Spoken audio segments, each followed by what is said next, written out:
In 1997, the first social media platform, 6 Degrees, was launched. By 2005, about 5% of the US adult population had joined 6 Degrees to figure out what their own 6 degrees of separation were from each other. By the year 2019, the Pew Research Center found that 82% of US adults were using some form of social media. Because of the high prevalence of social media, it is really important to understand what kind of an influence it has on its users, especially on children, who are the youngest that are exposed to social media. As someone who grew up during the expansion and growth of social media, in the last 25 years, I have seen some of the negative impacts that early use of social media can have on children when they're introduced to it very young. So in this speech, I'm going to be talking about the negative impact of early social media use on children's self-esteem, on their physical, social, and emotional health, and the increased risk of cyberbullying. I'm also going to be arguing why I believe there should be an age restriction for social media use to over the age of 16. Restricting social media use until the age of 16 can have a lot of a positive impact on a child's self-esteem. During the first 18 years of life, this is a massive time of transition from infancy on to adulthood. Renowned German psychologist named Erik Erikson deemed this the stages of social emotional development. So what Erikson found is that during the first few years of one's life, there's a lot of physical changes going on during infancy. Between ages of 4 to 8, this is a really critical time for development of a child's social, physical, and emotional well-being. Between the ages of 9 and 14, this is a really important time for kids to develop strong friendships, to experience the physical changes of puberty, and to develop and solidify their self-esteem. Once kids have gotten through these stages of social and emotional development, and they're 15, 16 years old, they're able to focus more on their own development of independence and on what they would like for the future, as most of their physiological and social mental changes have slowed down.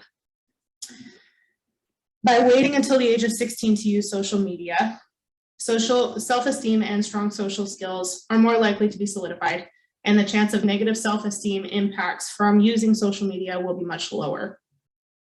But self-esteem is only one important factor to think about when we think about the impact of social media on kids. In addition to increasing self-esteem, waiting to use social media can improve physical health for kids as well. A 2018 study that was conducted by Twang, Martin, and Spitzberg found that the average 12th grader in the year of 2018 was using social media, was online, or was texting for on average of 6 hours a day. Comparatively, adults said that they were using social media or online in some form for 2 hours a day. These 12th graders also say that they feel that they are constantly connected in some way to their social network. Constant exposure to social media led one University of Buffalo communications professor named David Lee to ask a different question. How does this constant exposure really impact one's physical health?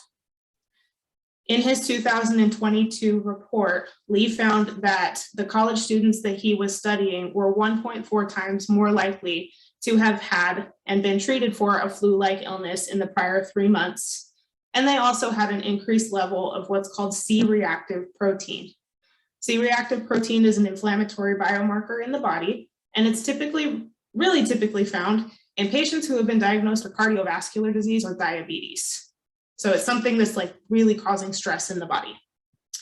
This is like new and really startling evidence, but there are other physical impacts as well, such as decreased physical activity in general, decreased attentiveness that can impact how one focuses on getting their physical activity done, and decreased confidence in one's body image. In 2019, the WHO also conducted a worldwide study of 1.6 million 11 to 17-year-olds and found that 81% of these kids were not getting enough exercise every day.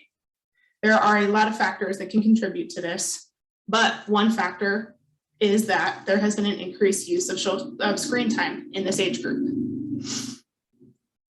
By abstaining from social media until the age of 16, This can increase the chance of establishing healthier physical habits in childhood that can then be continued on into adulthood. Mental and physical health are important considerations when we're thinking about the negative impact of social media. Adjusting these slides for you guys, sorry. But in addition, cyberbullying is a really serious concern as well. By waiting until the age of 16, the decreased risk of cyberbullying is really prevalent, especially compared to kids who are younger than the age of 16. We talked a little bit about this earlier, but when a kid is 15 to 16 years old, they're typically focusing more on developing their own independence. A lot of the physical and mental changes that they were experiencing in early childhood are done. They're also typically more in the sophomore to senior years of high school. The CDC's Youth Risk Behavior Surveillance Survey in 2017 found that 14.9% of high schoolers have said yes, that they have been cyberbullied. Excuse me.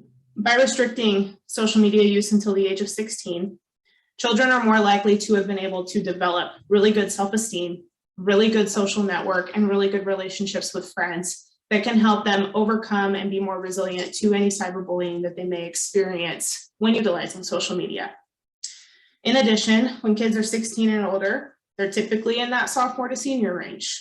And by default, this allows for less time for them to experience cyberbullying in high school, which may improve their confidence using social media in the future. We've covered a lot in this speech, but the three main takeaways are that the impact of social media on children can lead to a negative impact on self-esteem, negative impacts on physical and mental health, and an increased risk of cyberbullying. By restricting the age of use of social media to 16 and up, we can help develop and improve kids' self-esteem. We can help improve their physical and mental health, and we can help decrease their risk of experiencing cyberbullying. It's time for us all to start to take a stand to help protect kids from these negative impacts that they experience in early childhood.